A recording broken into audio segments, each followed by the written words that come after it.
What's happening, family? It's Cat Sports again, back for another afternoon with my people. Now, as usual, before I get started, let me give a shout out to the JBT community. It's just boxing talk. We're a group of people who just love to talk boxing. And we're always looking for others to join us. You don't have to have a podcast. The only requirement is you just have to love to talk boxing. That's all. That's all. Miss Cass, hashtag JBT.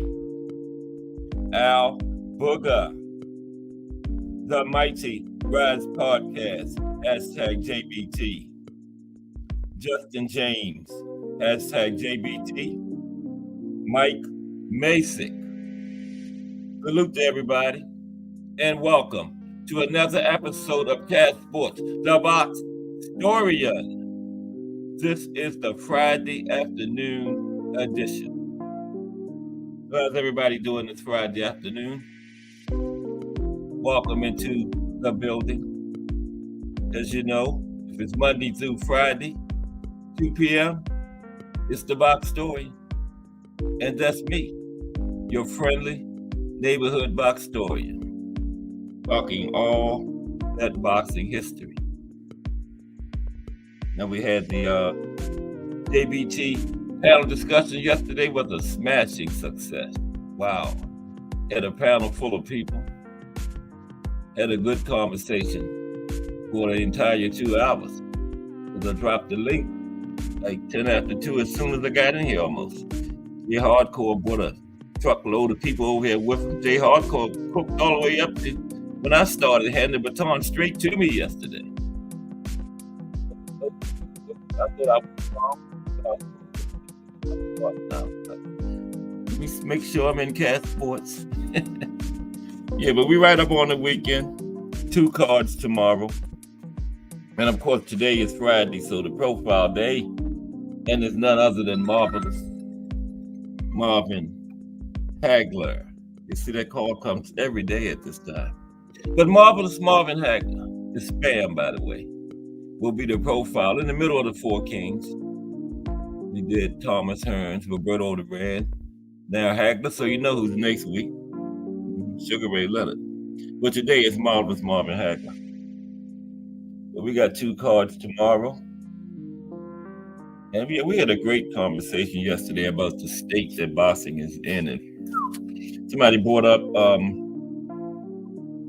how they were talking about could this year match how good last year was. Remember, last year started out with the Face of Boxing on that card, January 7th in D.C. Remember, against Hector Garcia and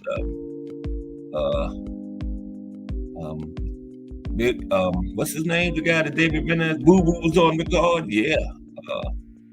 Rashidi and Vila. And then just went straight through the year last year with card after card. But I think we can say yes, this year has matched last year.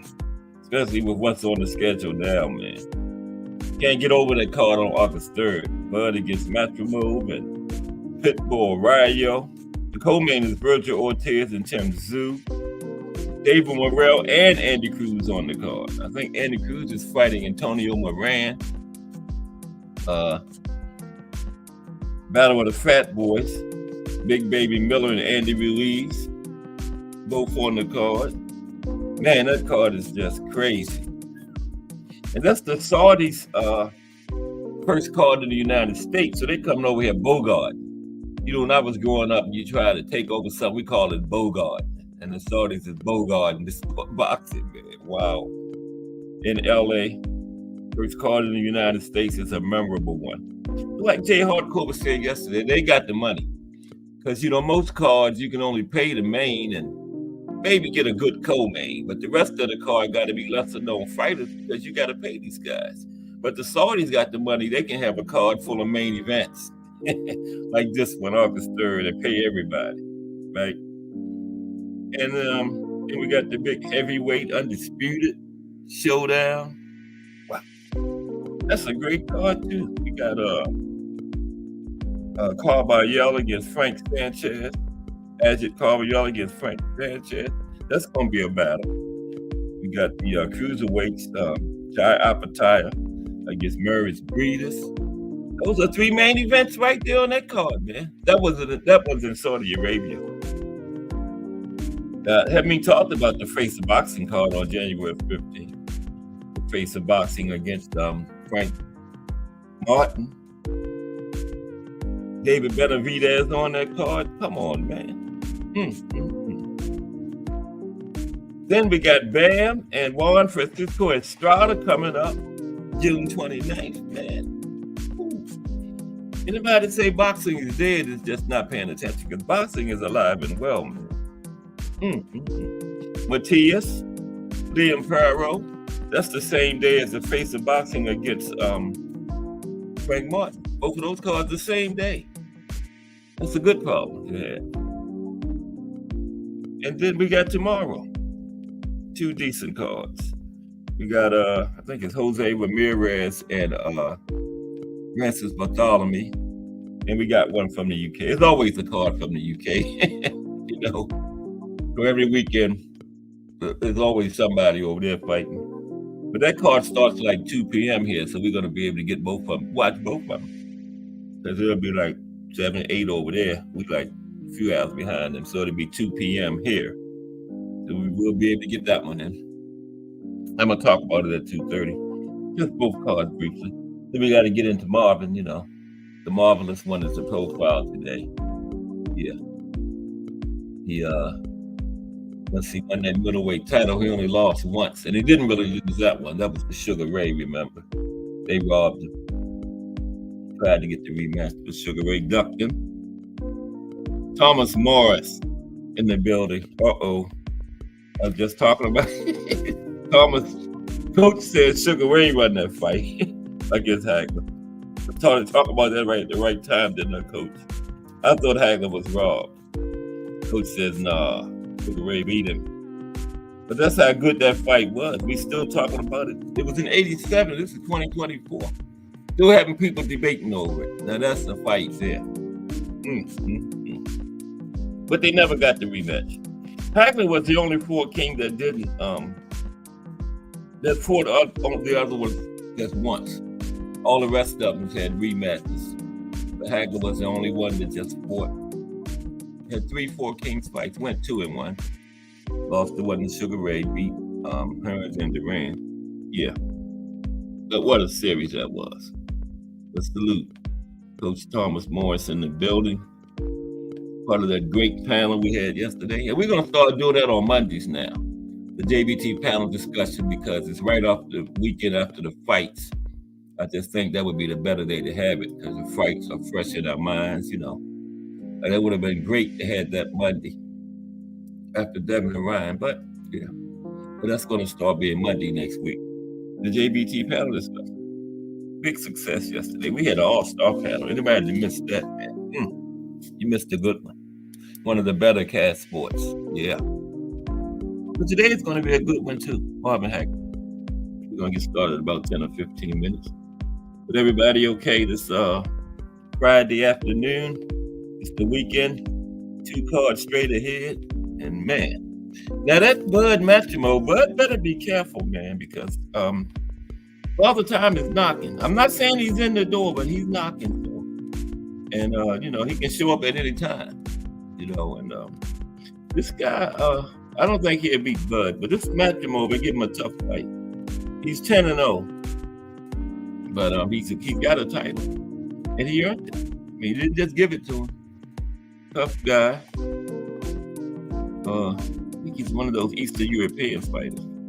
Skillful. But it's going to be a good fight. And then Virgil and Tim Zhu. Like Coach said yesterday, that's just like the same guy fighting each other. I mean, same guy fighting himself. Virgil and Tim Zhu. Yeah. Both got good body snatches. That's going to be a fan-friendly there. Wow. You know, an interesting fight is Pitbull and Ryo. It'll be interesting to see how that plays out. That's going to be a very interesting one. I tell you, man, that's a card full of main events. I can't stop talking about that card. I'm sorry. We talked about it a lot yesterday, and here I am starting out today talking about it. I just can't get off of that, man.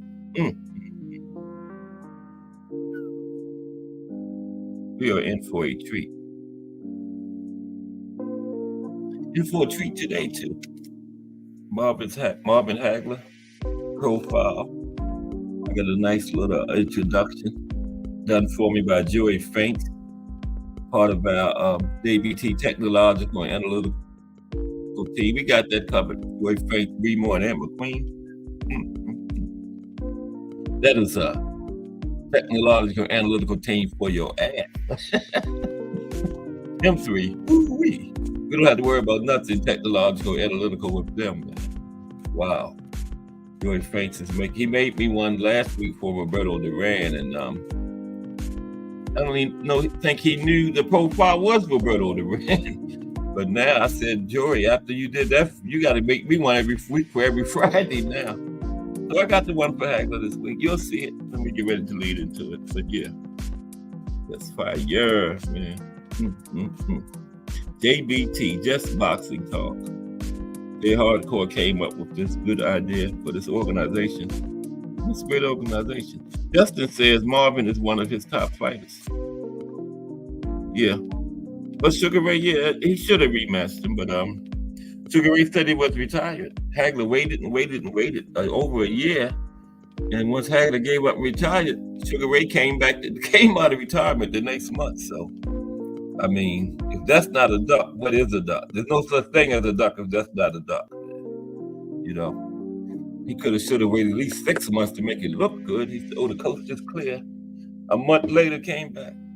I just always wish Hagler would have came back the next month just to see what happened. But Hagler had moved to Italy and started a new life as an actor. And that's one person that when he retired, he never came back to boxing. Ali, Frazier, Holmes, Sugar Ray, Hearn, Duran, they all stayed around too long, but not Hagler. Once he left on top. Well, he had lost his belt, but he was still on top. That was his first loss as champion, and he just walked away. So that's it. Started a new life and never looked back. And I think about a year or so after Sugar Ray came back, they did talk about a rematch, but it never materialized. Yeah. Once Hagler retired and Sugar Ray came back, I think a rematch was discussed, but it never happened. Yeah. But yeah, that was they would have made a lot of money too.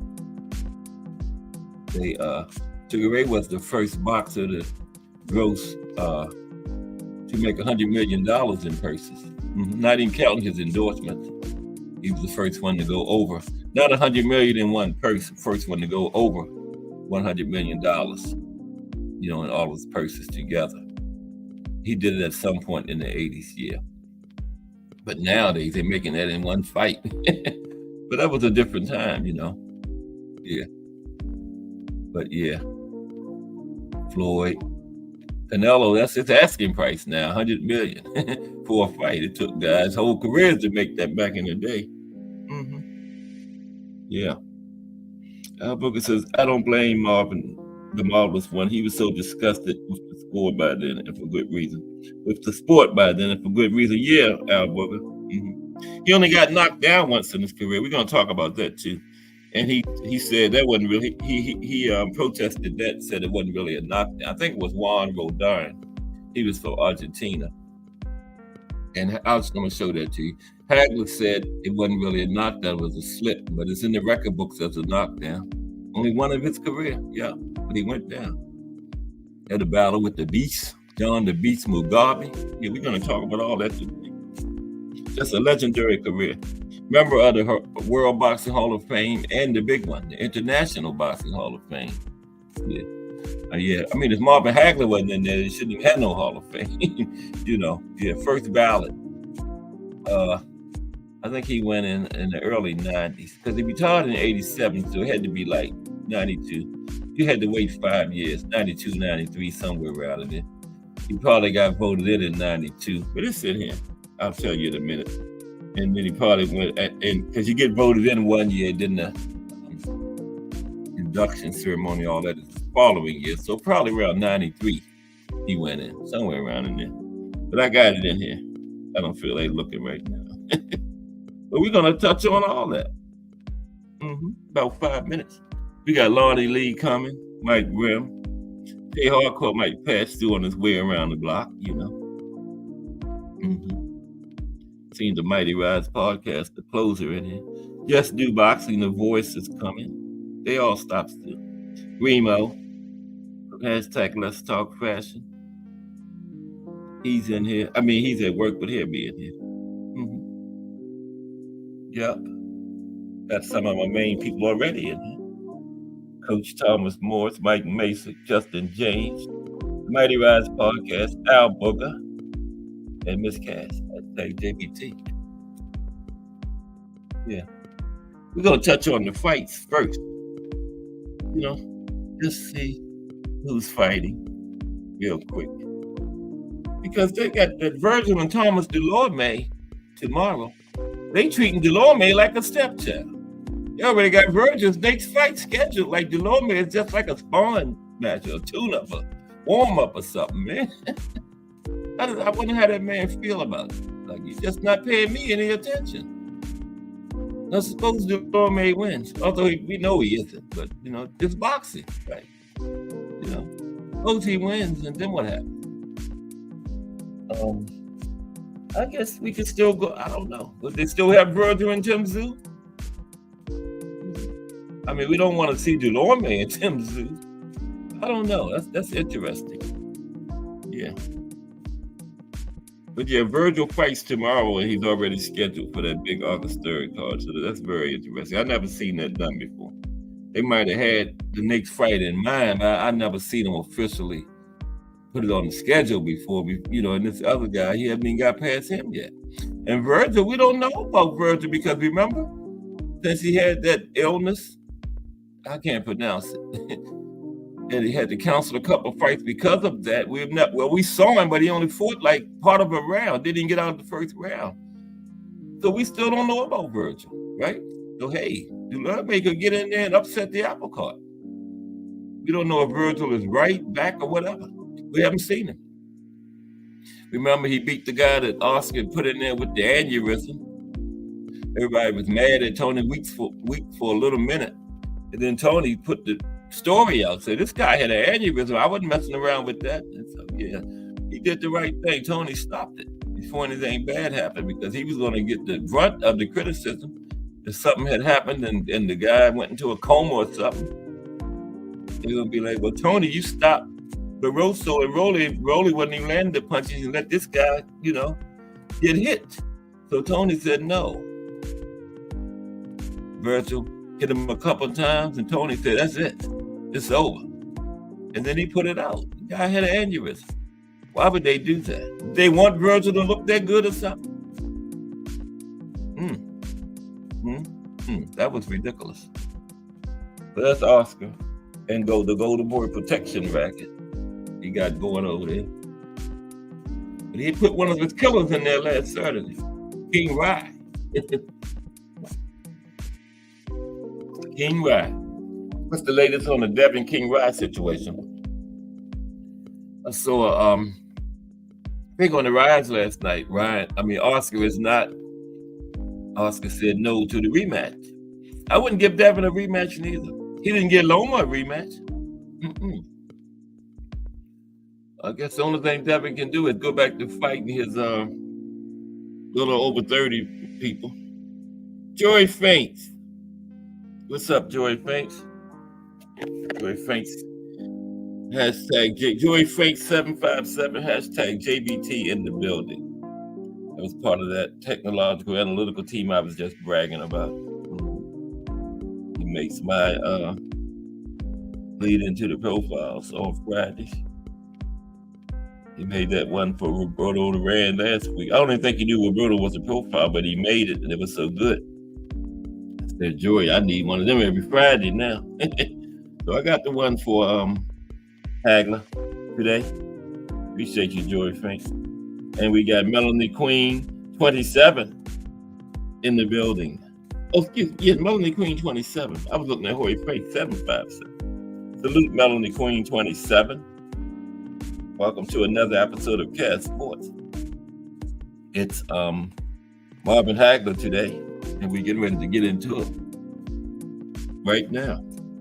He's the profile this Friday. We're going to look at the life and career of Marvin Hagler. But first, let's take a look at these two cards tomorrow. Just a quick look, okay? Starting with the one from the Mart. What is it? The Mart Center, the Mart Arena, called Mart something. Fresno, California, where Jose Ramirez Rancis Bartholomew. I had it written down. The Mart Arena, M-A-R-T, Fresno, California.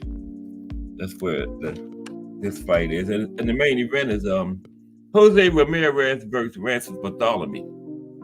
Okay, now Jose comes into the fight with a record of 28-1. You know, the one loss came to Josh Taylor in the undisputed fight where I lost my money to my wife, right? And then, you know, I got to hear I don't know nothing about boxing and all that. So I hope I'm against Jose. Only fight he loses is the one I bet on him. But he's a former WBC. He had the WBC and WBO super lightweight champions. That's the division this fight is in. And like I said, he lost the belt to Josh Taylor. That was 2021. And Jose is looking to return to the top of the division. Now, he was a former Olympic hopeful.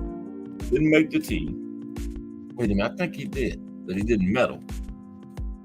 But he has won 2 fights since he lost to Josh Taylor. He beat Jose Pedraza and Richard Comey. Okay? Jose's 31 years old. And he's moved from top rank to Golden Boy now, right? And he's ready for the next chapter of his career. Now, Bartholomew, he's 130, lost 2, 1 draw. He's a former IBF super featherweight and lightweight champion. Now, he's gone 4 wins, 2 losses, 1 draw since 2018. And this fight here will be his first fight since last May 2023. And his last fight, he scored a win over Omar Juarez. Now, let's see what else is on this card real quick. We have the co-main is Virgil Ortiz Jr. versus Thomas Delorme. What I was telling you about, and Virgil is already scheduled for Tim Tszyu, like Delorme is just a test, a warm-up or something. But like I said, we don't know about Virgil because we haven't seen him since he had to back out of 2 fights due to that injury, remember? And we saw him, but we only saw what, like part of it was it a minute or something into the round when he stopped that guy. So yeah, you don't know about Virgil. Delorme might get in there and do it, you know. But anyway, Virgil was a 4-time gold medalist at the amateur level. He comes in 20 wins, no losses, 20 for 20, 100% knockout rate. He's a former North American Boxing Federation Junior Super Lightweight champion. This is at 154, junior middleweight. Now, Virgil's only had 4 fights since 2020 due to that, I'm going to give it a try. Rhabdomyolysis. Is that it? Rhabdomyolysis? I think I got it. Go ahead, Cat Sports. Rhabdomyolysis. Okay, that's the thickness he had, and he's had to drop out of several fights because of that.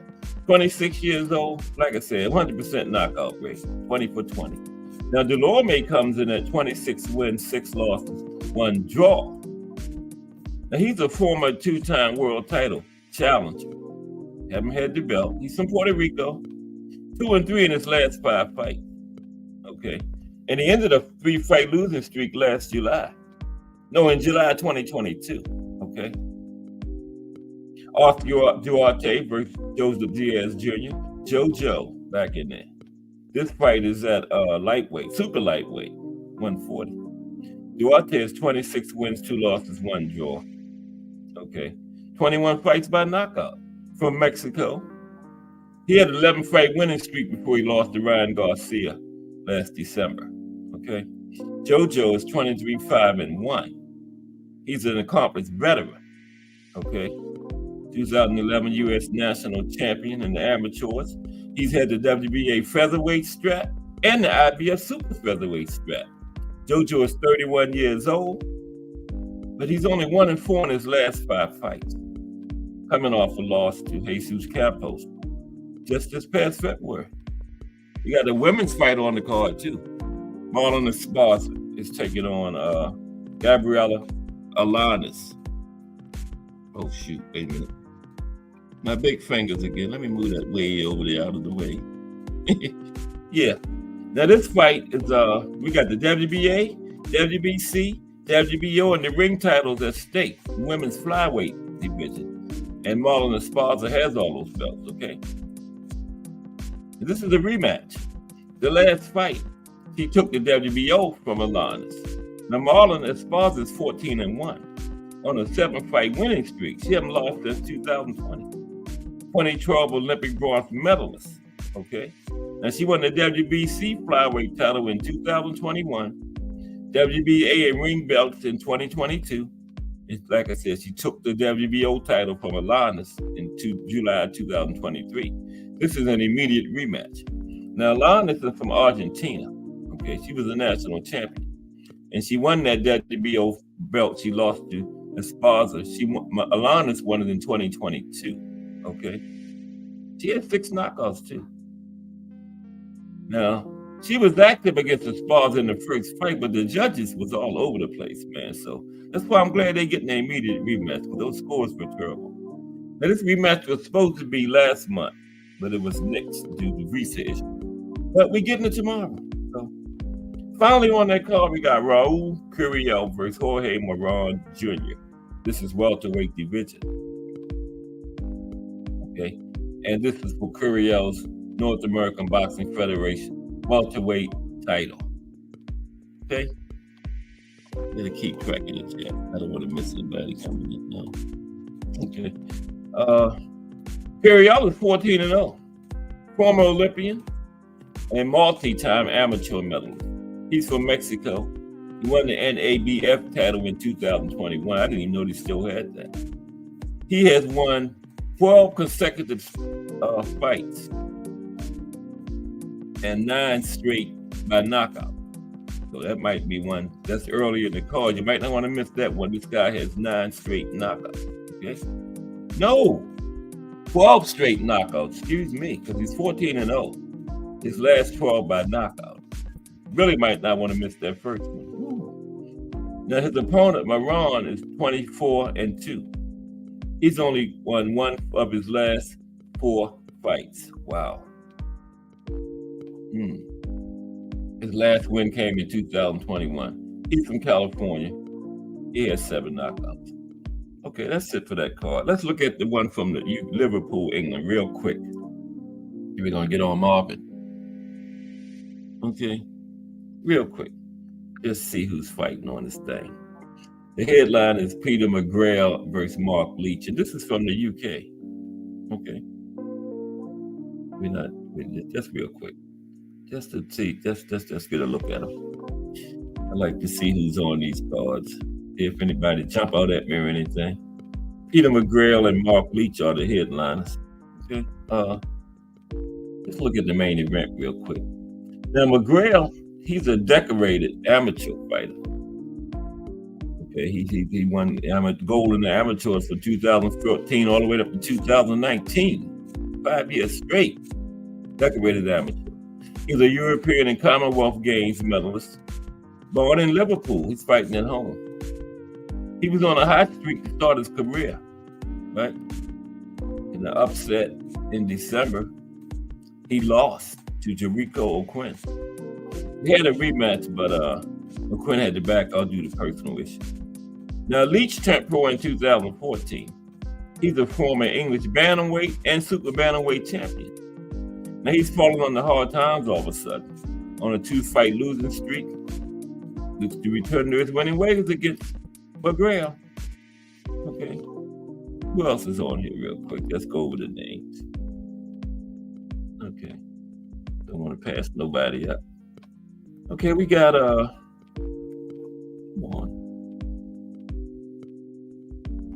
Yeah, fine. All right, we'll give up in a minute. Here it is. Got a female title fight. Beatrice Ferrara versus Yanina Del Carmen Lescado for the IBF lightweight title. Pat McCormack versus Williams Herrera welterweights. Junaid Ostain versus Jack Martin super welterweights. Another women's fight. Maisie Rose Courtney versus Giuseppina Di Stefano flyweight. Steve Clark versus, to be announced, middleweights. He don't even have a. How can his opponent not be announced and the fight is tomorrow? Isn't the weigh-in today? Wow, that's crazy. The Boxing Menu Podcast Plus, salute, bro, in the building. Hamza Udin versus Santiago San, the CBO super flyweights. And finally, Frankie Stringer versus Jonatas Rodrigo Gomes de Oliveira. Wow, how many names you got, bro? Hey, lightweights. That's it. Let's take a look at this card. I mean, no, Marvelous Marvin Hagler now. What I'm talking about? We may get into this. Marvelous Marvin Hagler. Hit that for a minute. Okay. The profile for today is the life and career of Marvelous Marvin Hagler.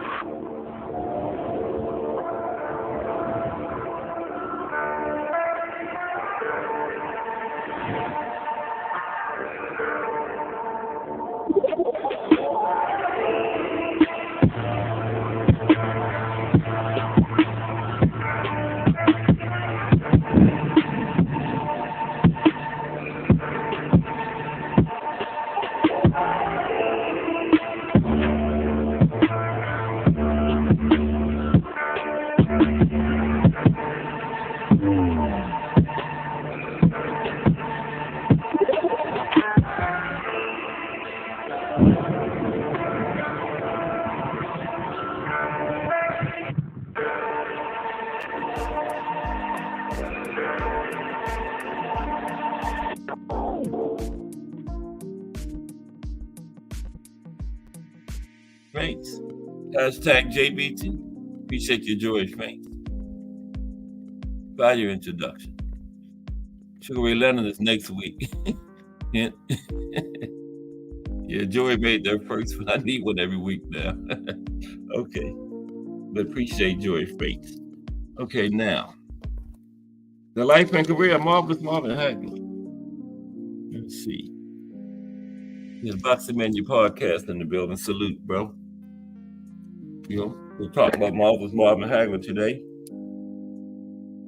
didn't write that. I always write everybody down because I always show appreciation at the end, but it's starting to be more and more.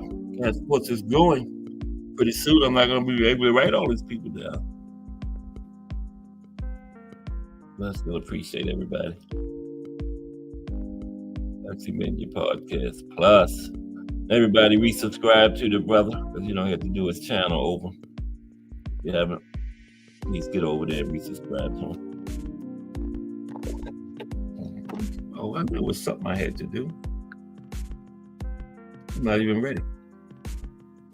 Marvin Hagler, where are you? Not you, Roberto Duran. You was last week. I still got Roberto Duran sitting up here anyway.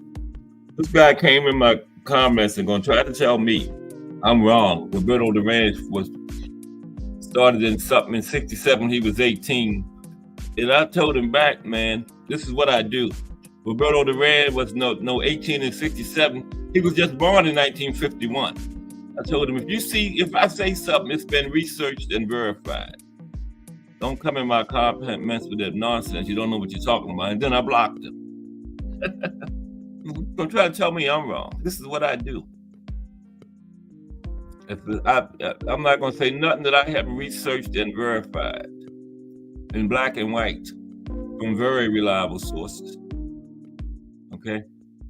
Tell me Roberto Duran was 18 in 67 when he started, and the man was born in 51. Do the math. That's only 16 years, man.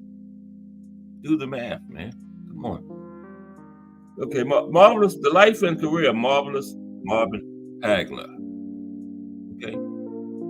Let me cut the music down a little.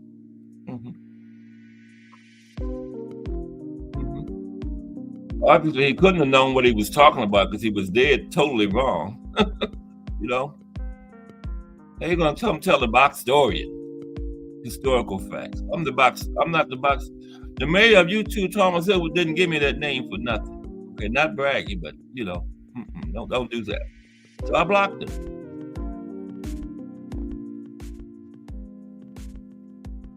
Crazy. See, I block fast. Some of my teammates will be, don't block them, let them do it. Not me. Block them. I don't tolerate a whole bunch of nonsense and stupidity. Okay, especially when I know you're stupid. You're gonna come tell me I'm wrong, and I done verified this stuff. And you don't know what you're talking about. You deserve blockage. Okay. Marvin Hagler was born May 23rd. Oh, excuse me. I'm still thinking about Roberto Duran. Marvin Hagler was born May 23rd, 1954. Okay. He died on March 13th, 2021. Of course, he was an American professional boxer. Competed. He started his career in 1973, and he retired in 1987. Had a 14-year career. He reigned as the undisputed middleweight champion for 7 consecutive years, from 1980 to 1987. He made 12 successful title defenses, okay? All but one of them by knockout. Only one he didn't knock out in that run was Roberto Duran, who I was just talking about, okay? Only one he didn't knock out was Roberto. Matter of fact, Roberto was leading on all 3 judges' cards. No, after round 13, Roberto was leading on 2 judges' cards, and the other one had it a draw. Well, Hagler had bite down on the mouthpiece, and he pulled it out in 14 and 15. Very close fight. Very good fight. We're going to talk about that shortly. Okay. But anyway, 12 successful title defenses, all but one by knockout, right? He also holds the highest knockout percentage of all undisputed middleweight champions at 78%. In his undisputed middleweight title reign of 6 years and 7 months is the second longest active reign of the 20th century. Okay. I don't know who. I'd say probably King Carlos Monzon might be first with that. I should have checked, but I didn't. But I think it might be King Carlos Monzon. Okay. He was a little before Hagler. That would have been some fight there. Carlos Monzon and Hagler. But King Carlos was gone by the time Marvin came around. That would have been some fight there. Woo-wee. Carlos Monzon and Marvin Hagler at middleweight. I like to ask Coach Kenny about that one. Next time I be in the Rise here on there, I'm going to bring that up to Coach Kenny. Marvin Hagler versus Carlos Monzon. He nicknamed Marvelous. And you know what? Now, early in his career, some of the commentators calling the fights would not call him Marvelous, right? So you know what he did? He legally changed his name to Marvelous. So then they had to call him because that was legally his name. Okay, but I don't know why I just wouldn't call the man Marvelous. And in 1982, he changed his name to Marvelous. Marvelous Marvin Hagler is his name is his official name, official government name. So they had to start calling him that. But that's crazy. They called all other fighters their nickname. What was wrong with Marvelous? That's just hate. Now, Marvin Hagler is an inductee of the International Boxing Hall of Fame and the World Boxing Hall of Fame. Okay, I think he went in like 93, somewhere around in there, because he was first ballot and he retired in 87. So it takes 5 years. Wouldn't that be something, Coach?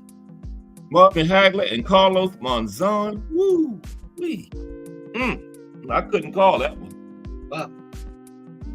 Now, yeah, he went in. He's in the World Hall of Fame and the International Boxing Hall of Fame is the more prestigious one. Okay, and he was twice named Fighter of the Year by Ring Magazine and the Boxing Writers Association of America, 2 times by each. Okay, as well as Fighter of the Decade for the 1980s by Boxing Illustrated magazine.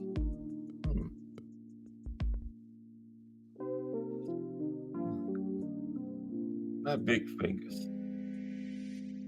Yeah, I'm back. Yeah. Fighter of the Decade of the 80s by Boxing Illustrated magazine. I'll go along with that, yeah. Who else could it be? Maybe Julio Cesar Chavez had a good 80s, but yeah. I would say Hagler, yeah. In 2001 and 2004, the Ring named him the 4th greatest middleweight of all time. And in 2002, they named him the 17th greatest fighter of the past 69 years. Now, the International Boxing Research Organization, I think that's made up of former fighters, I believe. The IBRO, yeah. They rate Hagler the 6th greatest middleweight of all time. That's a high honor. I think that's the one that's former fighters. Yeah. BoxRec rates him as the 29th greatest of all time, pound for pound. That's all for the entire sport. Many analysts and boxing writers consider Hagler to have one of the most durable chins in boxing history. Yeah. He only got knocked down once during his professional career, and he disputed that. It was by Ron Roldan of Argentina, still being disputed to this day. And Hagler had a 67 total fights, right? He had 62 wins, 3 losses, and 2 draws. Not bad. 52 by knockout. Everybody had losses back then. Nobody was worried about you know, if your old got taken, you get back in there with that person and take this, you know. Bruce Gas, Boxing Jazz, and more in the building.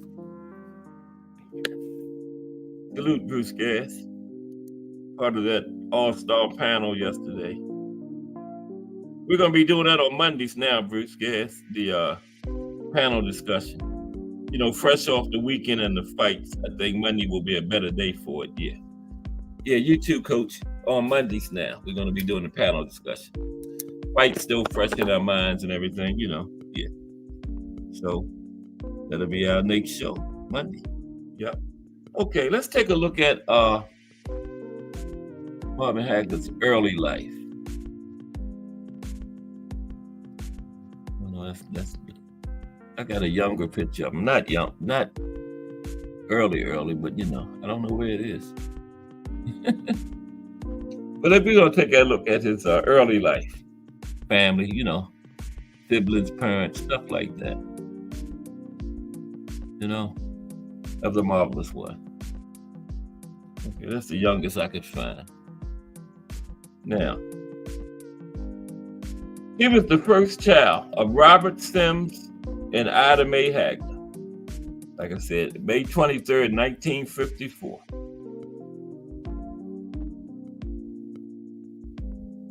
Now, his birth date came to light in 1982. Remember, he was changed when he had to state his date of birth in order to legally change his name from Marvin Nathaniel to Marvelous Marvin, right?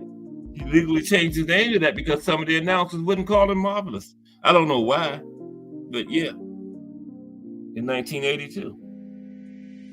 Now, he was raised by his mother in Newark, New Jersey, up there where Shakur is from. He had 5 siblings. His sisters Veronica, Cheryl, Janera, and Noreen, and his half-brother Robbie, who, like Hagler, would become a professional boxer. Yeah, Robbie Sims. Now, Hagler first put on gloves at the age of 10 for a social worker he knew only as Mr. Joe. Mr. Joe taught him sports and got him involved in counseling other children. Now, Hagler dropped out of school at 14 years old, and he worked in a toy factory to help support his family, help his mother out, support his family, okay? His mother recalled her oldest son had always wanted to box and promised one day to buy her a home.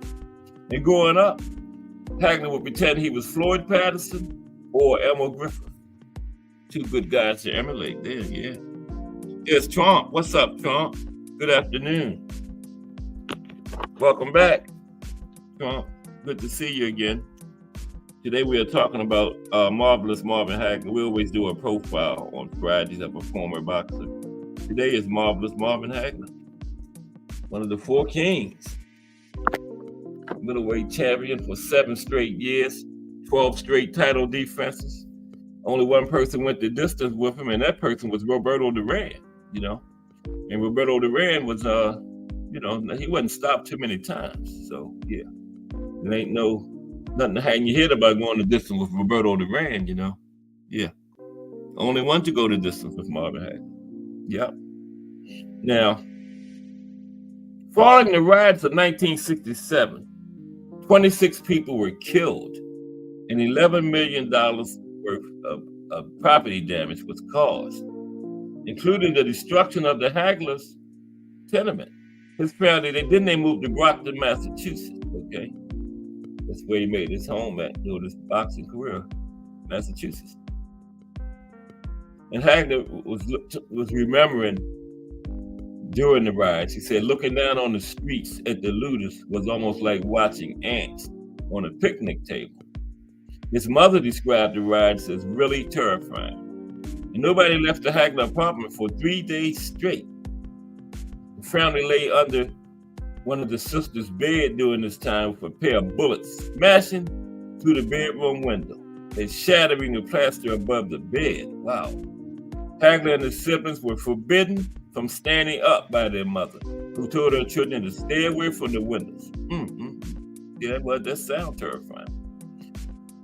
For those 3 days, the family crawled about the apartment, sliding around on cushions to reach the bathroom and kitchen. Once the riot was over, the neighborhoods were mostly in ruin, and many cars had been stripped for parts. After another riot, nearly 2 years later, Hagler and his family got out of Newark and moved to Brockton, Massachusetts. Yeah, they got out of there. You can't blame them. Bullets, you had to lay under the bed, bullets going over the bed, smashing in the windows. You can't even walk around your apartment. You got to slide around on cushions just to go to the bathroom, to the kitchen. Yeah. Can't blame them. And then had another riot 2 years later. It was time to go. Let's take a look at Hagler's amateur career. Yes, I told you Lonnie Lee was coming. Salute Lonnie Lee. Ooh, I had to take a drink. Lonnie Lee, hashtag JBT in the building. Back to another weekend, Lonnie Lee. These weekends come around fast. And these Mondays come around fast too. In a couple of hours, I'm going to be asking y'all, how was your weekend? It'll be Monday. But it's all good. Okay, let's continue. We're going to talk about Marvelous Marvin Hagler's amateur career. But welcome, Lonnie Lee. Salute. Okay. Oh, shoot. Okay. Now. Okay, in 1969, let me go back to the top. I'm going to slide this way. Bear with me for a second, please.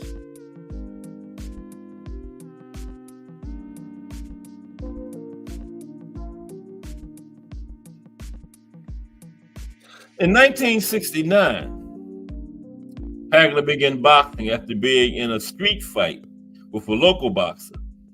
Okay, this guy was named Darnell Wigfall, right? He accosted Hagler at a party, and they went outside, right? Now, the story goes, with his friends watching, Wigfall easily beat Hagler and compounded the humiliation by taking Hagler's jacket off his back. Wow. Now, the day after the fight, Hagler determined to become a boxer himself.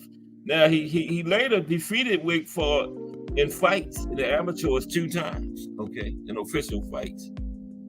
But that was humiliating. He got beat at the party, and the guy took his jacket from him, with people watching, and that's what made him become a boxer. Okay. Now he first entered Vinny Vecchione's gym, where, unbeknownst to him, that same guy trained. When he was in the fight in, they trained at the same gym. But after 1 week watching and nobody speaking to him at all, Hagler decided to leave for good. Then he walked into another gym owned by the Petronelli brothers, right? Gordy and Pat Petronelli, that's them right there. See the one holding his arm up and the one directly behind him. Those are the Petronelli brothers. They became his trainers and managers, okay? Now, he needed to be 16 in order to enter some amateur tournament, so he lied about his age, saying that he was both born in 1952 instead of 54, so they would think he was 18, okay? Yeah, he lied about his age. Now, in May 1973, he won the National Amateur Athletic Union, or AAU, 165-pound title after defeating Terry Dobbs, a U.S. Marine from Atlanta, Georgia.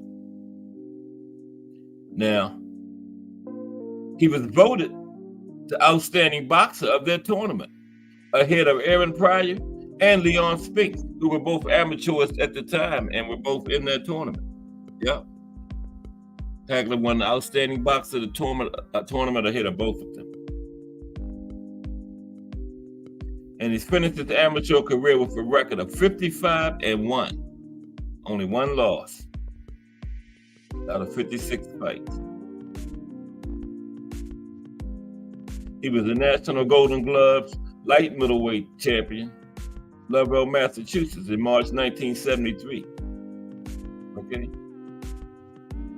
United States National Championships at middleweight, Boston, Massachusetts, May 1973.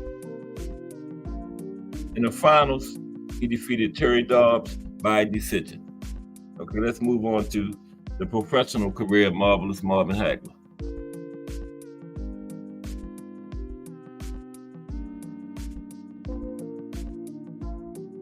Okay, professional career. Early career. Okay.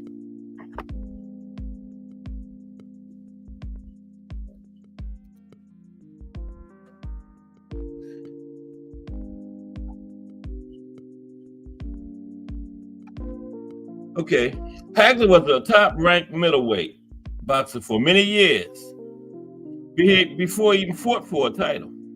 Now, he struggled to find high-profile opponents that was willing to face him in his early years. Joe Frazier told Hagler, "You have 3 strikes against you. You're black, you're a southpaw, and you're good." Okay, that's what Joe Frazier told him. Now, Hagler often had to travel to his opponent's hometowns to get fights. Now, his first break came when he was offered, on 2 weeks' notice, a chance against Willie the Worm Monroe. Okay? Here's Willie the Worm. Okay? That's when he got his break. He was offered this fight against Willie the Worm Monroe on 2 weeks' notice. And Willie was being trained by Joe Frazier, right? Now, Hagler lost the fight by decision, but the fight was close. So Monroe gave him a rematch. This time, Hagler knocked Monroe out in the 12th round, okay? And then they fought again in the 3rd fight. Hagler stopped him in the 2nd round. Then after that, this promoter from Boston by the name of Rip Valente took an interest in Hagler and began bringing in top-ranked opponents for him to face, right?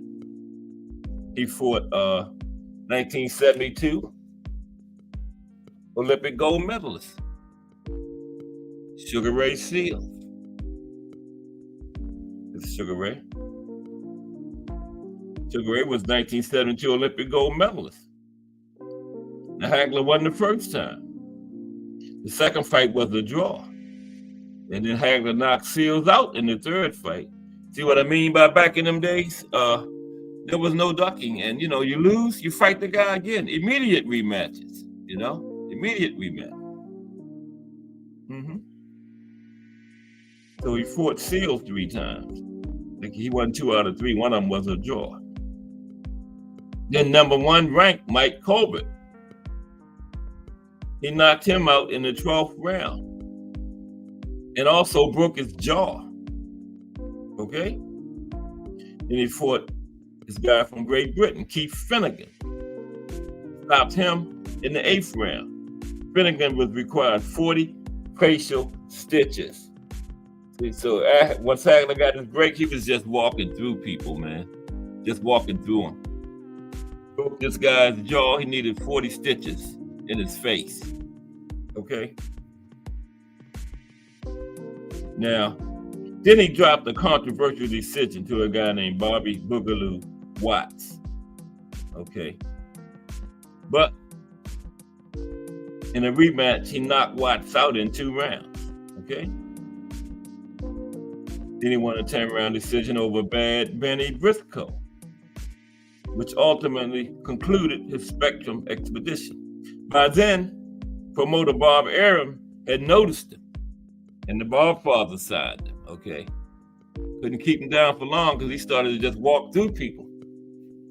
There's the Bob father. Once the Bob father signed him, things started looking up, and his first title shot came around shortly after that, okay?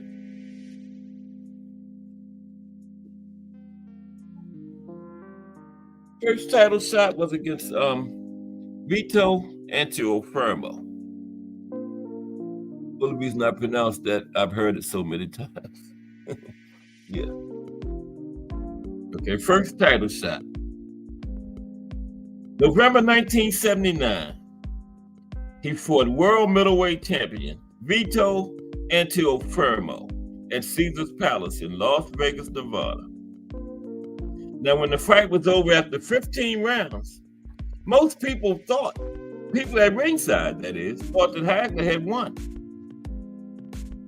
Even though Antuofermo had been, because Hagler had a big lead earlier, Antuofermo had been closing the gap in the second half of the fight. But most people didn't think he did enough, okay? Hagler claimed that referee Mills Lane told him he had won. Hagler always doing that because after the Sugar Ray fight, he claimed after the fight, Sugar Ray told him he had won. So I don't know. Yeah, Hagler always claiming somebody told him he won before the decision. This time he said it was the referee. But Mills Lane later denied ever saying that to Hagler, of course. Hagler also noted that he and many others at ringside were surprised when the fight decision was announced as a draw. Judge Dwayne Ford scored the fight in Hagler's favor, 145, 141. Of course, it was 15 rounds then, remember?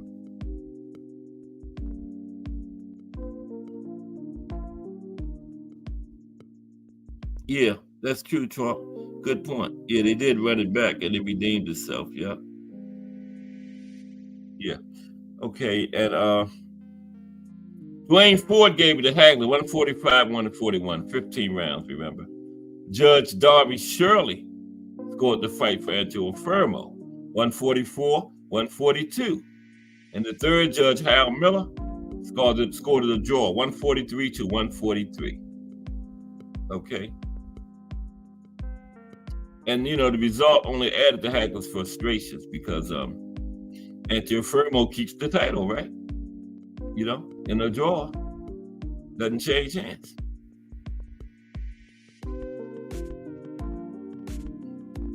Now, Hagler, he had the skills and the power, killer instinct, everything to knock Antuofermo out, but he had played it safe in this fight. And, you know, he let Antuofermo close the gap late in the fight. And that's what cost him the title. Yeah. He didn't press on the gas. He had that big lead early, and he let up, took his foot off the gas, and Antuofermo started closing the gap, and Most people at ringside didn't think Antuofermo did enough, but the judges thought so, and that's what counts, right? What the judges think. So, yep, it was a draw. Antuofermo kept the title, but he did get a rematch. Okay.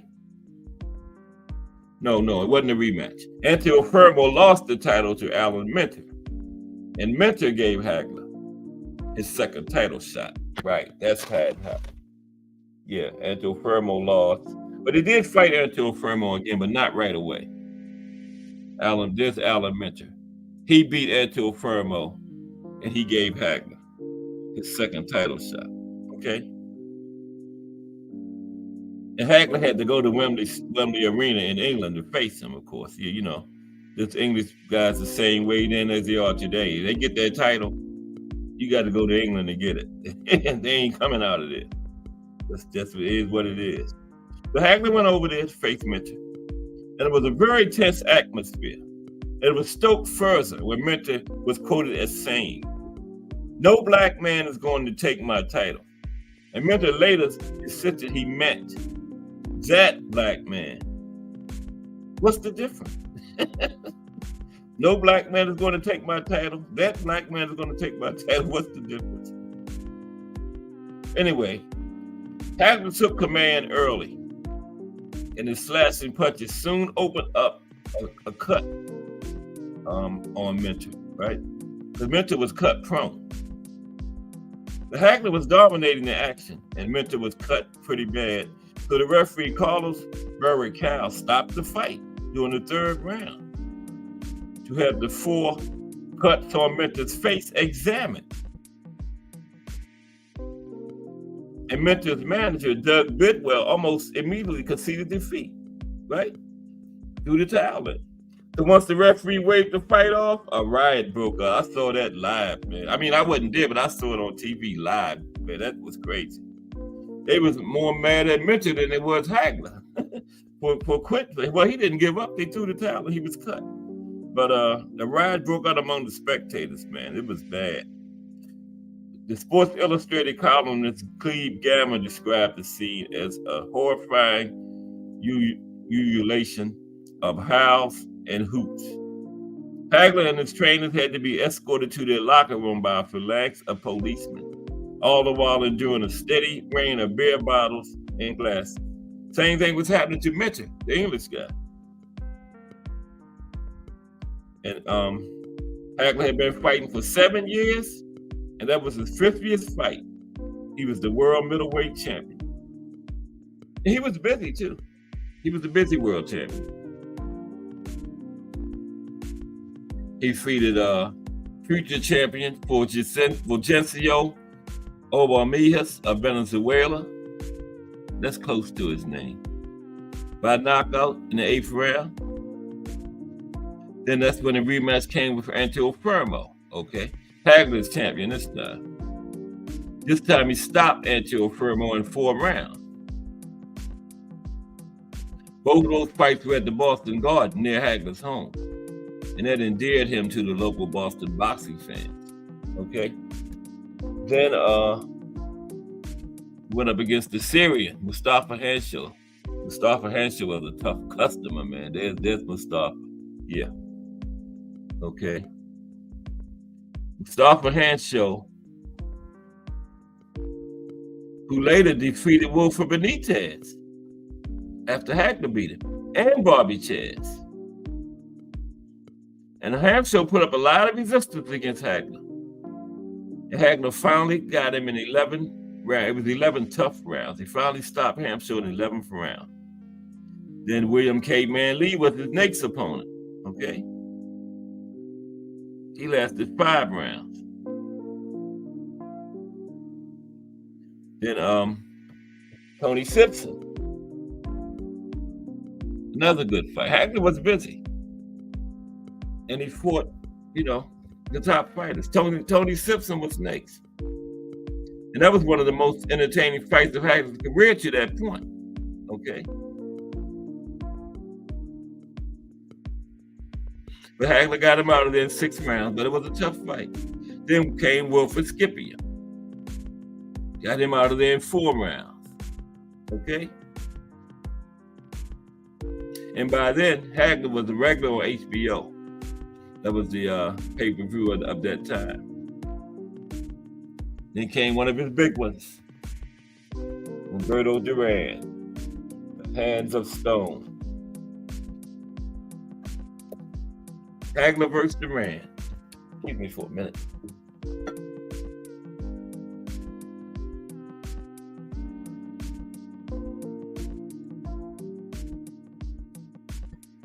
Wow. This gas is still loud out there.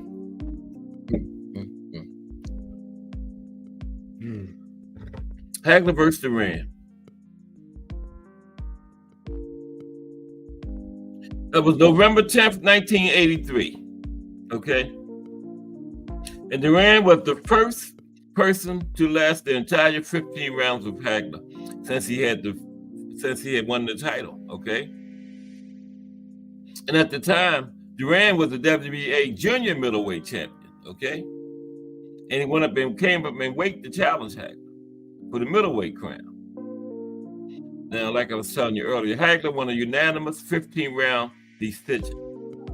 Although, after 13 rounds, Duran was ahead by 1 point on 2 scorecards, and the third one had a draw. Okay? Hagler's left eye was swollen, almost shut, and cut. Okay?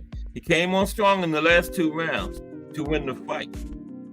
He needed both those rounds, and he got them. A gutsy performance. There's Remo, hashtag Let's Talk Fashion, hashtag JBT. Okay. And there's another fire hashtag Let's Talk Fashion out there. I've seen it. Marvin Hagler today, Remo. Okay. Talking about him and Roberto Duran. Roberto Duran was the first man to go the distance with him in a championship fight. 4 Kings fight. Okay. And Duran was ahead after 13 rounds. Hagler needed both those last rounds and he got them.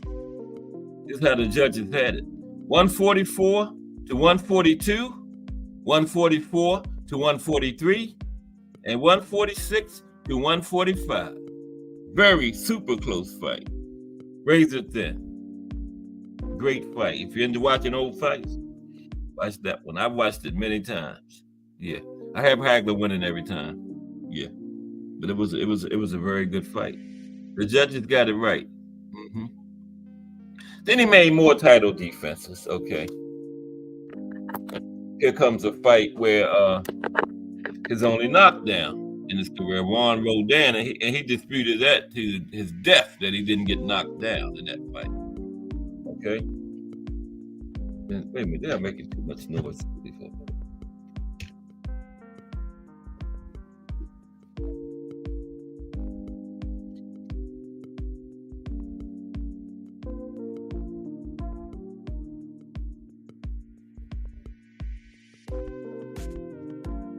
Excuse me, I'm back.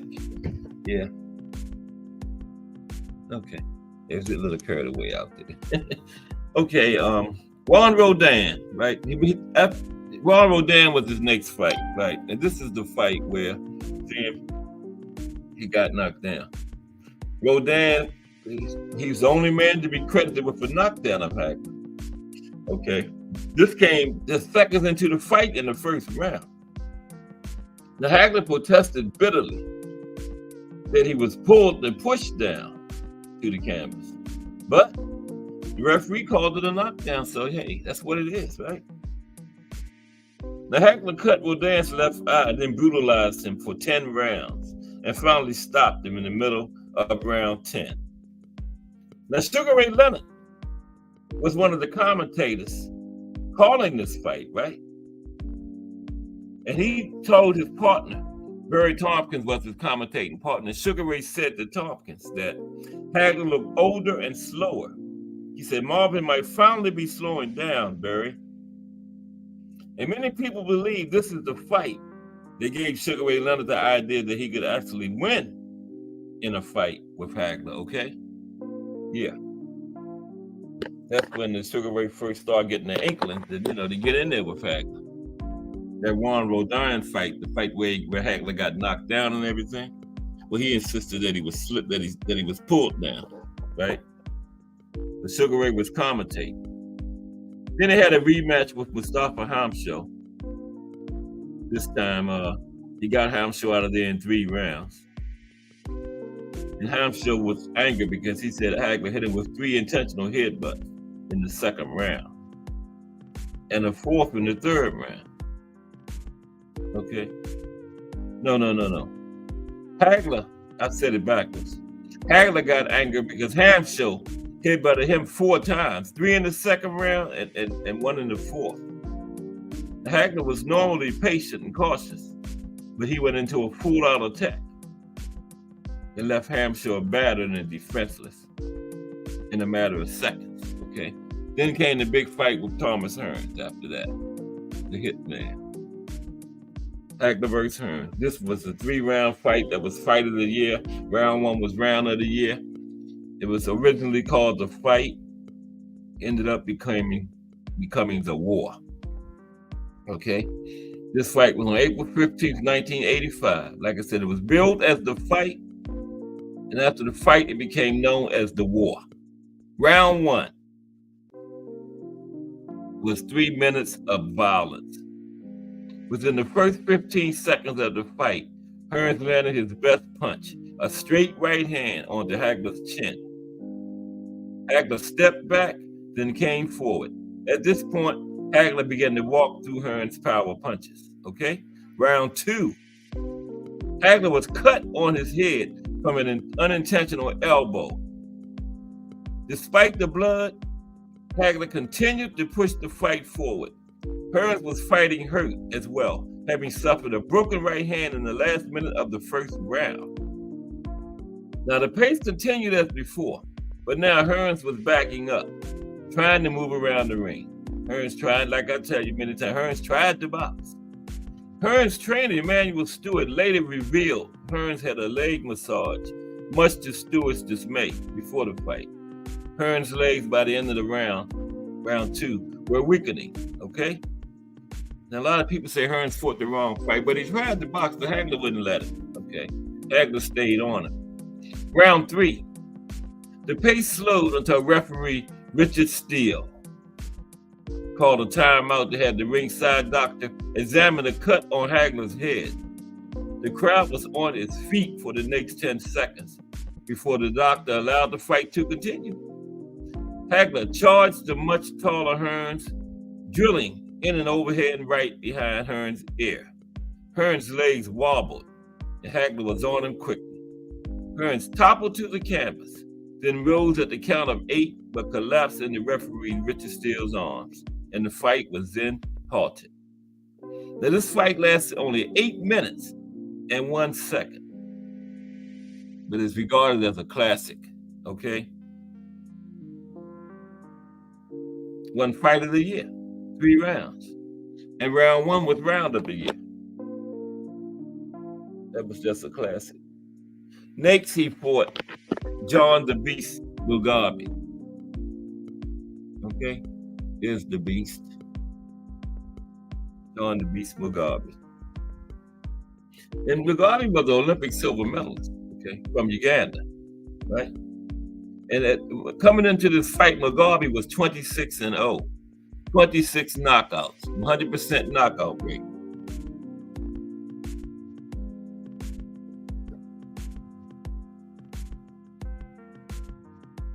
Okay. Trump says, night and day difference.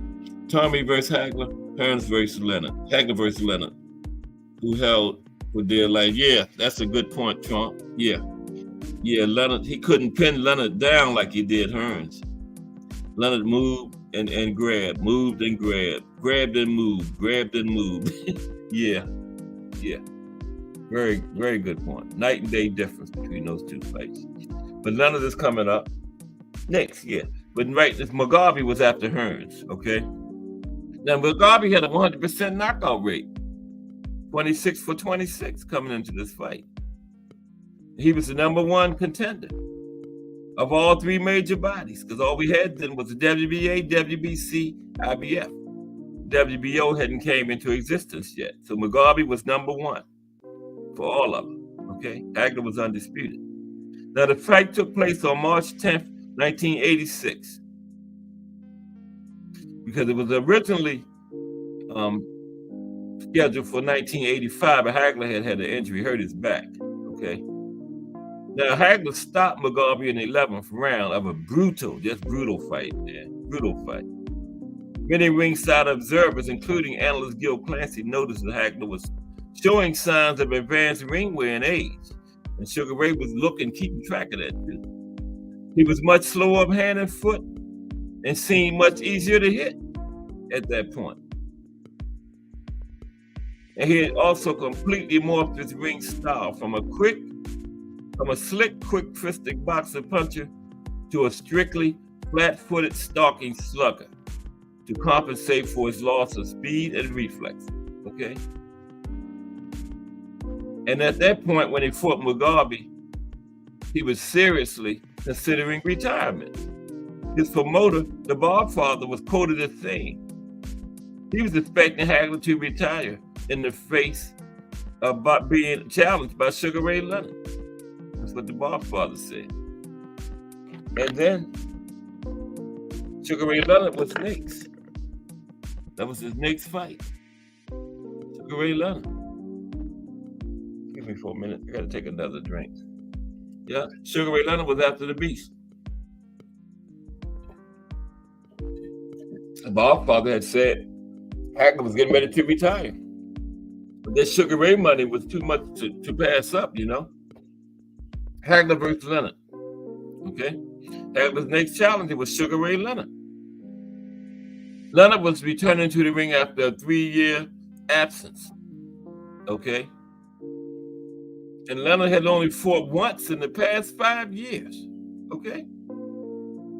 Now, during the pre-fight negotiations, in return for granting Hagler a larger share of the purse, Leonard obtained several conditions which were crucial to his strategy. Hagler agreed to a 22 by 22 foot ring. That's the big one there. Instead of a smaller ring, 18 or 20, Hagler agreed to the 22 foot. That's the biggest one, ain't it? 22? I believe it is. Yeah. Yep. And 10-ounce gloves instead of 8-ounce. Bigger gloves. And the fight was 12 rounds instead of 15. Hagler favored was 15, but he conceded to Leonard the 12 because Hagler got a bigger share of the purse. Now, at that time, they had started going to 12 because the death of Duke Koo Kim had happened when Boom Boom Mancini. Duke Koo Kim died from injury sustained against Boom Boom Mancini. And they had started going to 12 rounds, but they were still going 15, still had 12 and 15 at that point. They hadn't stopped 15 altogether yet. So Hagler agreed to 12 rounds. Okay? All that was in Leonard's favor. The big ring, the bigger gloves, the shorter fight. Hagler agreed to all of that for more money. Yeah, and it cost him. But I'm going to tell you what it really cost him. Now, Leonard was 2 years younger, right? And had half as many fights. And unbeknownst to Hagler, Leonard had engaged in a couple of real fights behind closed doors. Okay? With referees, judges, and no headgear, everything, in order to shake off his ring rust. Nobody knew this before the fight, right? Now, this fight took place at Caesar's Palace on April 6, 1987. Hagler was the clear betting favorite, right? After a dominant 6.5 years. He had been middleweight champion for 6.5 years straight. He was a clear favorite. Undisputed, reigning undisputed middleweight champion of the world. He had knocked out everybody he faced as champion except one, Roberto Duran, remember? So he was definitely the favorite, clear favorite. And it was Leonard's first fight at middleweight. First fight in 3 years. Only his second fight in 5 years. So, yeah, Hagler was a huge favorite. And the fight was for Hagler's lineal ring, WBA, IBF, and WBO. Now, the WBA stripped Hagler their belt for choosing to face Leonard instead of WBA mandatory challenger Harold Graham. Now, the IBF, they didn't strip Hagler, but they said they didn't sanction the fight. If Leonard won, the belt would go vacant. Okay? If Hagler won, he would keep it, the belt would go vacant. So basically, this was just for the WBC in the ring. Because the WBA stripped and they wanted him to fight somebody else. So did the IBF. They didn't strip him, but they didn't sanction the fight. So if Leonard won, the belt would go vacant. If Hagler won, he would keep it. Okay. Now, this is what really cost Hagler. Hagler is a natural southpaw, but he fought the first 2 rounds of the fight in an orthodox stance. He never done this before. And he lost both rounds. That's what cost him the fight, right? And after the quick and slick Leonard won the first 2 rounds on all 3 scorecards, Hagler started the 3rd round as a southpaw. Too late. You've blown it by then, Hagler.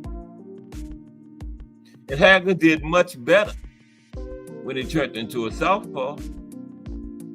But Leonard's superior speed and quick flurries kept him in the fight.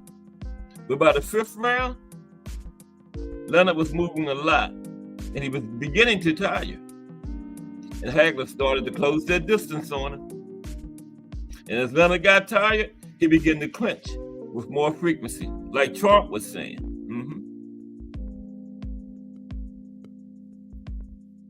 Now, during the fight, Richard Steele gave Sugar Ray over 30 warnings for holding, but he never deducted a point. Okay, never took a point. Over 30 warnings. That's a lot of warnings. In a 12-round fight, over 30 warnings? That's a lot. But he never took a point. Okay, never took a point. Now, Hagler buckled Leonard's knees with a right uppercut near the end of the, I think that was like the 8th, in the middle rounds. He buckled Leonard. And the finish, Leonard was on the ropes by the time the round ended. Okay. The Hagler continued to score effectively. Yeah, that was the 5th round, excuse me. In round 6, Leonard had slowed down dramatically by then. And Hagler was making him fight more and run less. Because Hagler was excellent in cutting the ring off. Excellent at that. And he had started to track Leonard down by the middle rounds. Now in rounds 7 and 8, Hagler's jab was landing solidly. And Leonard's counter flurries were less effective. And round 9 was the most exciting round of the fight. Hagler hurt Leonard with a left cross and pinned him in a corner. Leonard was in big trouble. Then he fiercely tried to fight his way out of the corner. The action seesawed for the rest of the round. That was round 9, with each man having his moments. Round 10 was a little bit calmer as Hagler continued to press forward and Leonard slowly got his second win. Leonard was starting to get his second win now because Hagler was slowing down a little bit, okay? Now, Leonard was still clearly tiring, but he boxed well in the 11th round. Every time Hagler scored, Leonard came right back with something flashier. That's what Leonard was doing. Leonard was doing like Floyd. Leonard was in there counting by that point, you know, because Floyd admitted he used to do that. So every time Hagler scored, Leonard came right back. He in there counting points, counting punches now.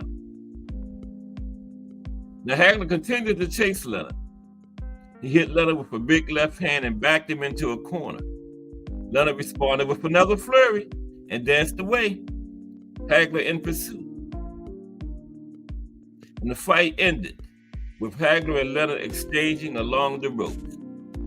Hagler began dancing in celebration of his performance, while Leonard collapsed to the canvas and raised both his arms in triumph. Now Leonard threw 629 punches and landed 306, while Hagler threw 792 punches and landed 291. Okay. Hagler later said, as the fighters embraced in the ring after the fight, Hagler said Leonard said to him, "You beat me, man." Remember earlier in his career, Hagler said the referee told him he had won against Antuofermo Fermo in the draw. And the referee denied saying it. And of course, Leonard denied saying that this time. He said, "Leonard told me." Leonard denied it. Leonard said he told Hagler, "You're a great champion." Okay, but he said he did not say you beat me. Now, Leonard was announced as a winner and new middleweight champion of the world by split decision. 118-110, that was ridiculous. 118-110 was totally ridiculous. 115-113, and one judge gave it to Hagler 115-113. And that result is hotly disputed to this day. Okay? This fight divided fans, pundits, press, and ringside observers, arguably more than any other fight in boxing history. Scorecards varying as wildly as 117-111 Hagler to 118-110 Leonard, and everything in between.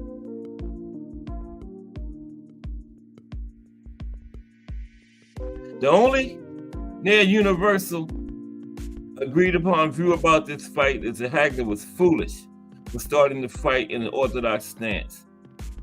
That's what cost him the fight, because Leonard won both those rounds clearly on all three judges' cards. Okay, that's where Hagler blew the fight at, those first two rounds. Yeah. Now, after the fight, all the judges had something to say. Jojo Guerrero, whose scorecard was 118-110 in favor of Leonard, that was ridiculous. He said, Leonard outpunched Hagler, outsmarted him, outboxed him. He looked just great. Sugar Ray Leonard was making him miss a lot and then counterpunching him. Sugar Ray Leonard was beating him to the punch. They should call him Marvelous Sugar Ray Leonard.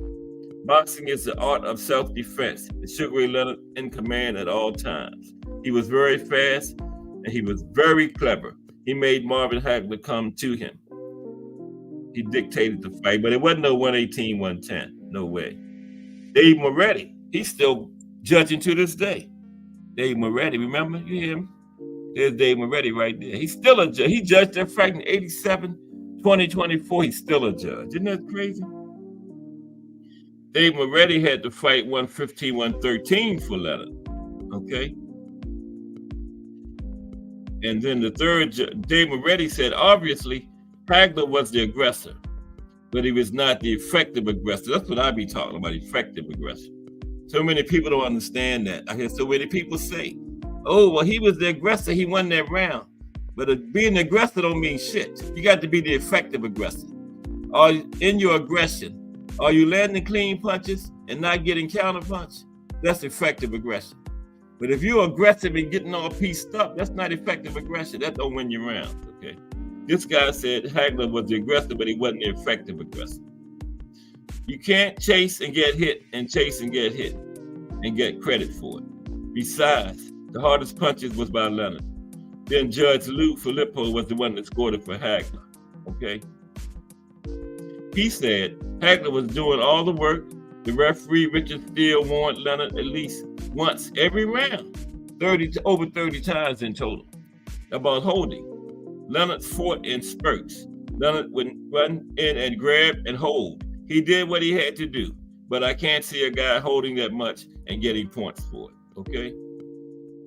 Now, they had this one judge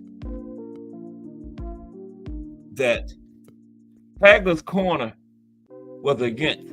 Because, you know, each corner, they can say they don't want a certain judge, right? They didn't want this judge. But guess what? He scored the fight at home watching it, and after the fight, he had it for Hagler, 115-113. So maybe they should have kept him. Yep. He had to fight for Hagler. The judge, they got rid of. Isn't that something? Okay, let's continue. Now, rematch. Hagler requested a rematch, but Leonard chose to retire again, the third time. Right? Now, 14 months following their fight, Hagler retired from boxing on June 13th, 1988, after watching WBA middleweight champion who fell over his brother, Marvi Sims. Now, Hagler said he was tired of waiting for Leonard to grant him a rematch, and he retired. And I told you the story many times. Now, Hagler waited 14 months, and Leonard was adamant about being retired. After 14 months, Hagler retired. Just 1 month later, guess who came out of retirement? Sugar Ray Leonard. Now, if that's not a duck, I don't know. That's the textbook definition of a duck, isn't it? The man tried to get a rematch for 14 months, and you say, no, I'm retired. Then the man retires, and a month later, you come back like the coast is clear. And Sugar Ray Leonard is one of my favorite boxers, but that's a duck there. Anybody don't think that's a duck, put it in the chat and explain how it's not a duck. D for the win in the building. What's up, D for the win? Ain't that a duck, D for the win? Hagler waited 14 months for the rematch, and Sugar Ray said he was retired. Then soon as Hagler gave up and retired after 14 months, Sugar Ray came back a month later. That is a duck. Yeah. Sugar Ray didn't want to get back in there. He been in that ring with that man for 12 rounds. He knew. Plus he knew the next time Hagler not going to start out southpaw like that and do something stupid like that. That's what cost him the fight. Started out southpaw and lost both of those rounds. Yeah, lost both of those rounds. That's his brother there, Marvi Sims. That's Hagler's brother. But like I said, a month after Hagler's retirement, Leonard announced another boxing comeback. Okay? He came back to fight WBC light heavyweight champion Donnie Lalonde. Okay, and Donnie Lalonde came down to 168 in that fight. Now in 1990, Leonard did offer Hagler a rematch, which reportedly would have paid him $15 million. But Hagler declined. By that time, Hagler had settled down in Italy in a new life as an actor, okay? And he wasn't even interested in boxing anymore. Hagler said a while ago, yeah, I wanted him so bad, but he said, I'm over that now. Yeah.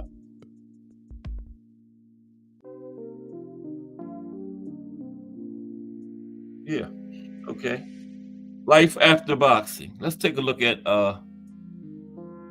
Marvin Hagler's life after boxing. Okay. Life after boxing. Okay. There's Hagler after boxing.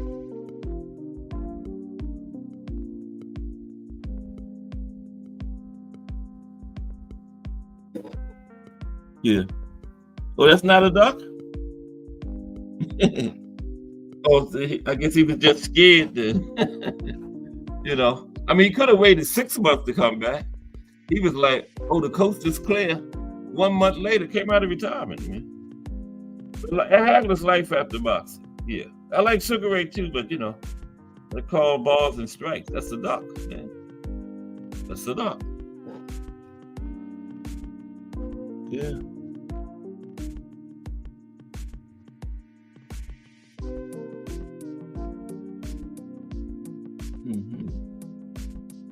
Okay. Now, yeah, life after boxing for Marvin Hagler. Okay. Now, after the loss to Leonard, he moved to Italy, where he became a well-known star of action films over there. Okay.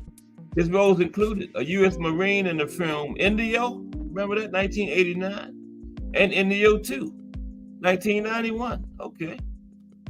Y'all remember Indio? Y'all remember Indio? In 1997, he starred alongside Terrence Hill and Giselle Blondet in Virtual Weapon. Hagler also provided boxing commentary for British television. Another foray by Hagler into the entertainment field included work on the video game Fight Night. Okay. Yeah, Fight Night. Now, Hagler had 5 children with his first wife, Bertha. Children named Sherelle, Celeste, James, Marvin Jr., and Gentry. And although he owned a home in Bartlett, New Hampshire, Hagler lived in Milan, Italy. In May 2000, he married his second wife, Kay, an Italian, in Paratello, Italy. Death for Marvin Hagler. On March 13th, 2021, Hagler's wife, Kay, announced that he had died of natural causes at his home in New Hampshire. He had moved back to the United States at the age of 66. His son, James, said his father was taken to a New Hampshire hospital after experiencing chest pains and difficulty breathing. Marvin Hagler.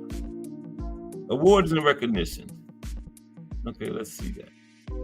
Named Fighter of the Decade in 1980 by Boxing Illustrated.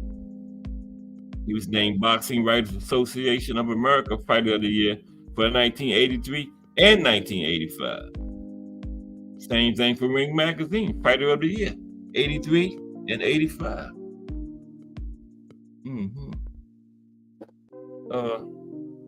Received the Golden Plate Award of the American Academy of Achievement in 1983, presented by Awards Council member Herschel Walker at a ceremony in Coronado, California.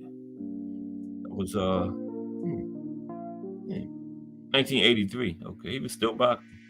Inducted into both the International Boxing Hall of Fame and the World Boxing Hall of Fame in 1993. Yeah, I was right. I said about 93. He was the first ballot Hall of Famer. Yeah. Awarded the Excellence Gerlande the honor and was entered in the Fix Hall of Fame during the 2016 edition of Sports, Movies, and TV. Milano International. And there you have it. Marvelous Marvin Hagler. Okay? One of the 4 kings. BN Boxing News. Yes, he was BN Boxing News, a beast. He came in at the end, BN Boxing News. Yeah, but salute. Yeah, Marvelous Marvin Hagler was a beast, man. One of the 4 kings. Only 4 kings that never had a rematch with another one. He fought all the other 3 one time. He wanted the rematch, but Sugar Ray ducked him. Yeah, Sugar Ray knew. But he had a 2-1 record of the 4 king. He beat Roberto Duran and Thomas Hearns, and he lost to Sugar Ray Leonard. Yeah, Marvelous Marvin Hagler.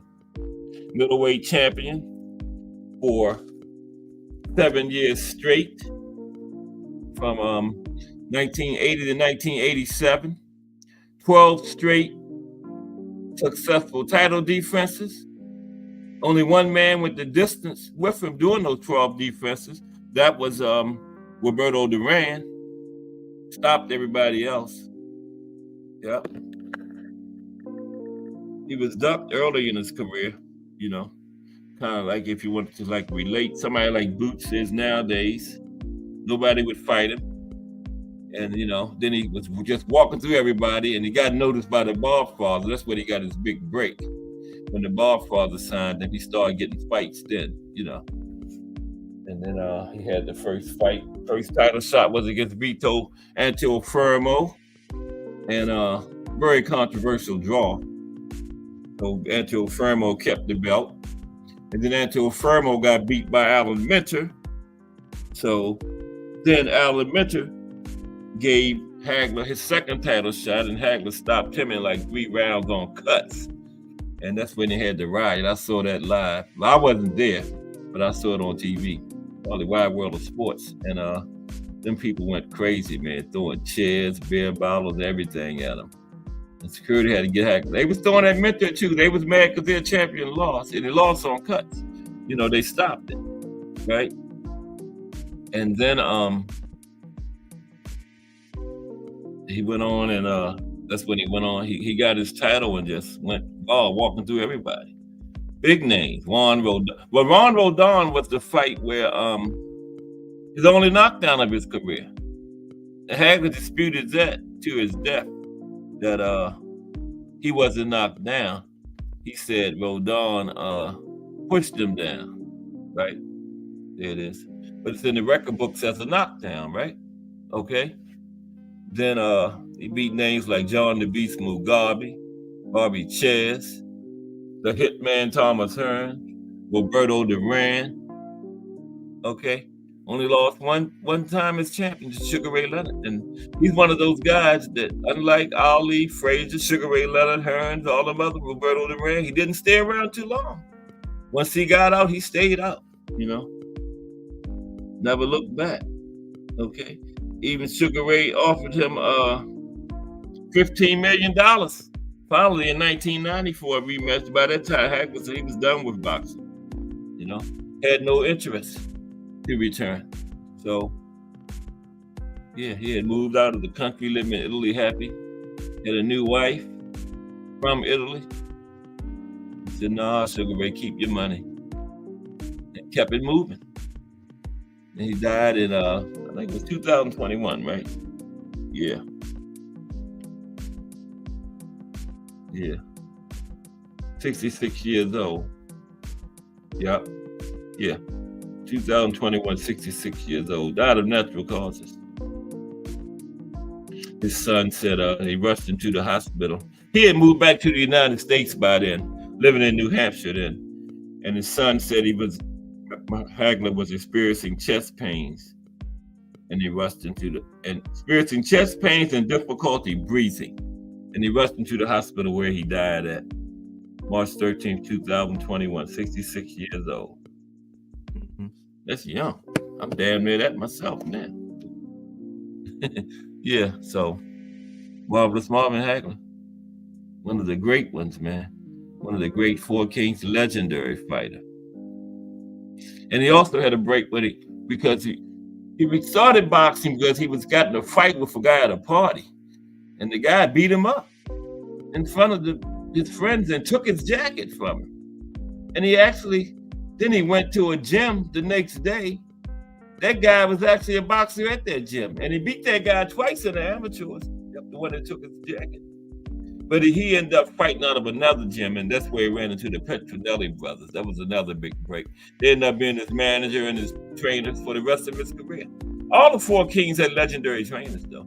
Hagler had the Petronelli brothers. Duran had Ray Arcel. Thomas Hearns had Emmanuel Stewart. And Sugar Ray had Angelo Dundee. They all had legendary trainers. Every one of them. Yep. The Four Kings. I'm a Four Kings expert, by the way. Yeah. But I appreciate everybody for stopping by today. Don't forget the JBT panel discussion yesterday was a hit, man. It was great. But it's going to be on Mondays now, starting this Monday, because, we're fresh off the weekend, fresh off the fights. So I just thought it should be Monday. So that's coming up again Monday, the JBT panel discussion. And what we got this weekend, who is it? The headliner is Jose Ramirez and Francis Bartholomew. And then we got a card from the UK also.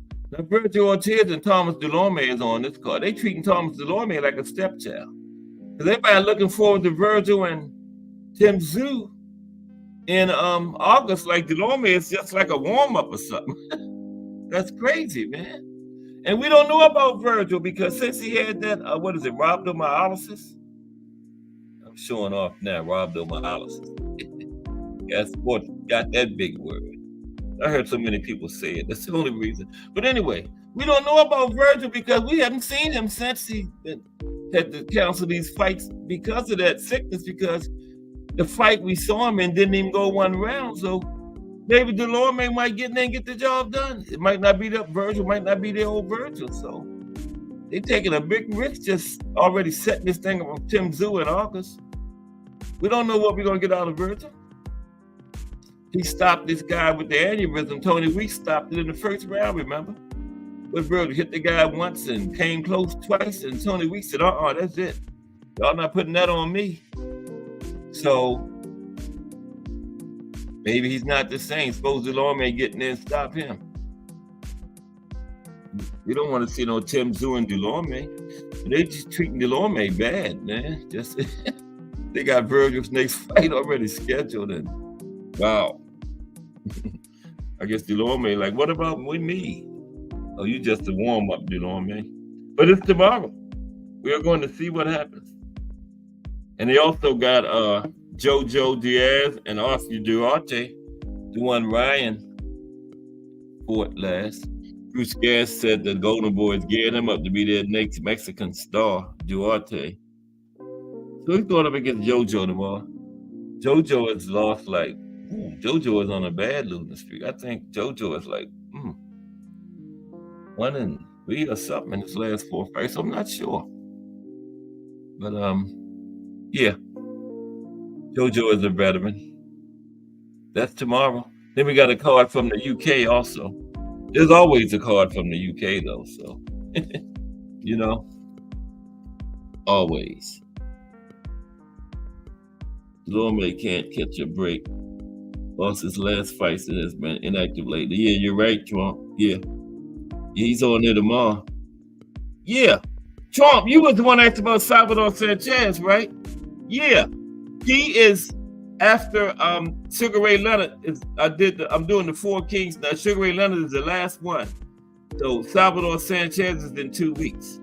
Yeah, I was trying to remember who that was, Trump. It was you. Yeah, Salvador Sanchez is in 2 weeks. I promise. I had him on the schedule. Right. I was talking about that yesterday. If somebody had asked about Salvador Sanchez, but I couldn't remember who it was. It was Trump. Yeah. He's not next, but he's next after next. Okay? Yeah, he did. He put hands on. Everybody put hands on Devin. Yeah. Did you get that, Trump? Salvador Sanchez is Friday, May the 7th, 8th, 9th. I think 4th, 10th. Friday, May 10th. I think 6th is on a Saturday, 13th. No, 4th is on a Saturday, 11th, 10th. Yeah, Friday, May 10th, Trump. May 9th. Yeah, May 9th. Right. I had it right the first time. Okay. Salvador Sanchez, I promise. Yeah. Week after next. I had forgotten who had requested him. I knew it was somebody. Yeah, it was Trump. Okay. Appreciate you, Trump. You'll get to Salvador Sanchez. Yeah. And the thing about him, Trump, he is so legendary, and he died at 23. He didn't even make it to his prime. Just think if he would have went up into his prime and all up into his 30s, just think what he would have been, man. Woo. That's scary. This man is a Hall of Famer, arguably one of the best featherweights ever. And he was in a car accident and died at 23 years old. Didn't even fight into his prime and accomplish all that. Just amazing. So we're going to talk about him in 2 weeks. Salvador Sanchez. It's between him and Willie Pep, best featherweight of all time. But if Salvador Sanchez that would have been to his prime, Willie Pep wouldn't even have me in the conversation. Did you CBO Pedraza? Yeah. He was good too, Trump. The CBO Pedraza. Oh yeah. Okay. But time for me to get on up out of here. Just Do Boxing is up at 4 o'clock. Okay. BN Boxing News. D for the win. Remo. Well, let's talk fashion. Let's see. Remo to change this. Let's talk fashion. Remo, hashtag JBT. That's him. Lonnie Lee, hashtag JBT. Trump. Appreciate you, Trump. your knowledgeable boxing talk and ideas. Bruce Gas, Boxing, Jazz, and more. The Boxing Mania Podcast Plus. Melanie Queen 27, one of the queens of the JBT. Joy Fink 757, hashtag JBT. Coach Thomas Morris. Mike Masick. Justin James, hashtag JBT. The Mighty Rise Podcast, hashtag JBT. Al Booger. Miss Katz, hashtag JBT. Another queen of the JBT and the executive vice president of Cat Sports. I appreciate everybody. It's Friday. I'll be back Monday. And Monday is the JBT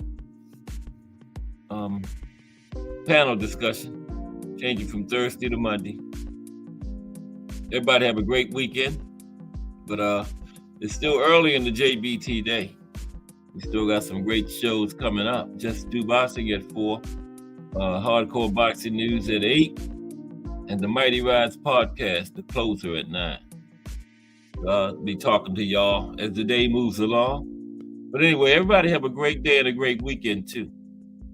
Cat Sports.